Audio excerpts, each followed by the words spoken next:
Hello guys, so welcome to the second video in the course. In this video we're going to be going through the one rule for mapping basic swing structure, the definition of a break of structure, substructure and chock or change of character, and weak highs and weak lows. So what is swing structure? Well, if you remember back to the last video, we determined how to identify whether a market is bullish, making higher highs and higher lows, or bearish, making lower lows and lower highs. But swing structure is what we use to determine which highs and lows are valid. Because if you look at a chart, you'll see highs and lows everywhere. So we need simple, specific rules to establish whether a high or low is valid or not. And those are our swing highs and swing lows.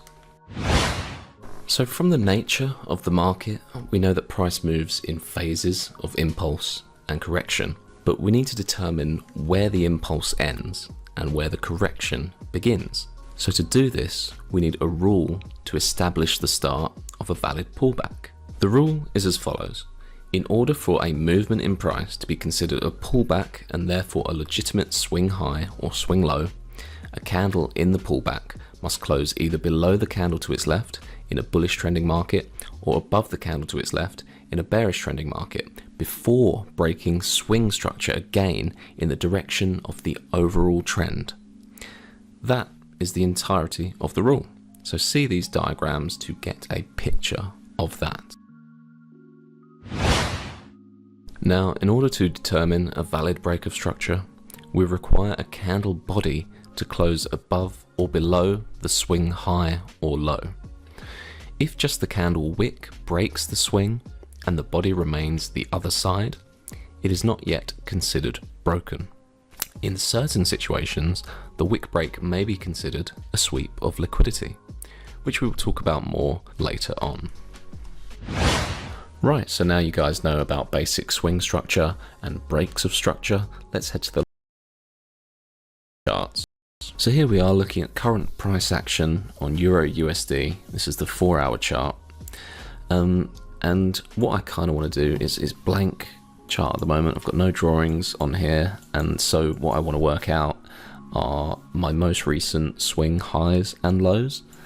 So I'm going to look at price action and kind of look for an obvious point where we maybe change from bullish to bearish, and look for somewhere that's obviously swing structure. Now I can see we've got a low here,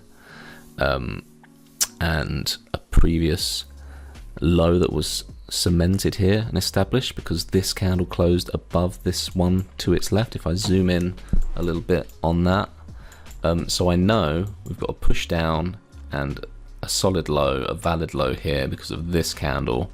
So I'm going to mark this as a valid break of swing structure. Okay, so we've got a low, we've established a high here. This high gets validated as soon as this swing low gets broken. Okay, so there we go. This is where we're going to start off. We've got our swing points. Then after that break of structure, we're looking for the next candle to close above the one to its left. So we get down to this point, this candle closes above this one. That means we've established a low, and we get another break of structure here, which establishes the high that was created.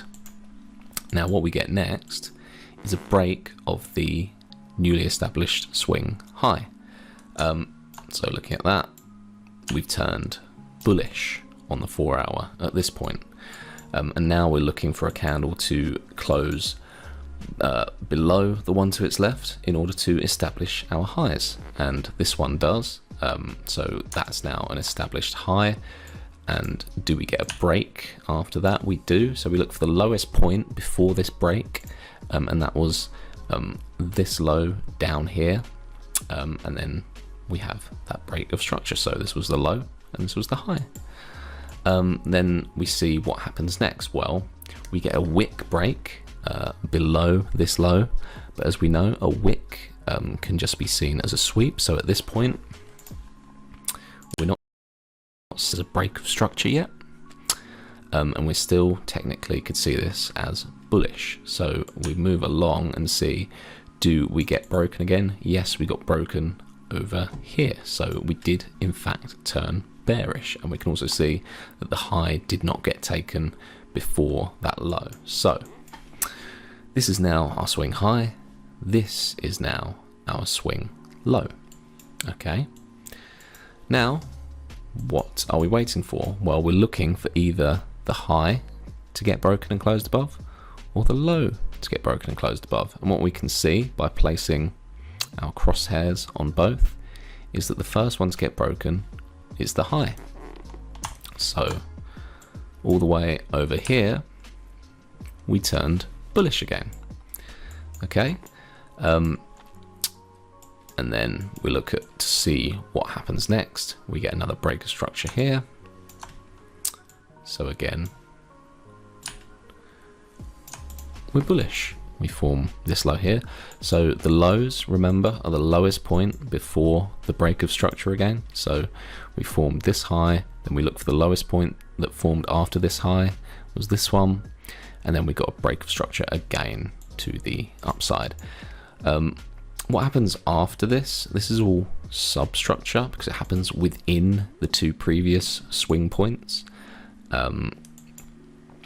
So also another note to make is that we had this push down, this break of structure here, and then what did we have? We had a sweep or a wick break right here. Now this isn't a break of structure, this is just a sweep or just a wick break, but what you can see is that we then broke structure to the upside from here, and this wick became the lowest point before the break of structure.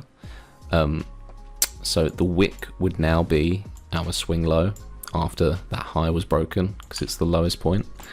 And then obviously we broke to the upside again, so this was our lowest point, so that became our low. Price action up here, we can see that these candles did not close below the one to their left, so we haven't formed any sort of valid high here. This is all substructure.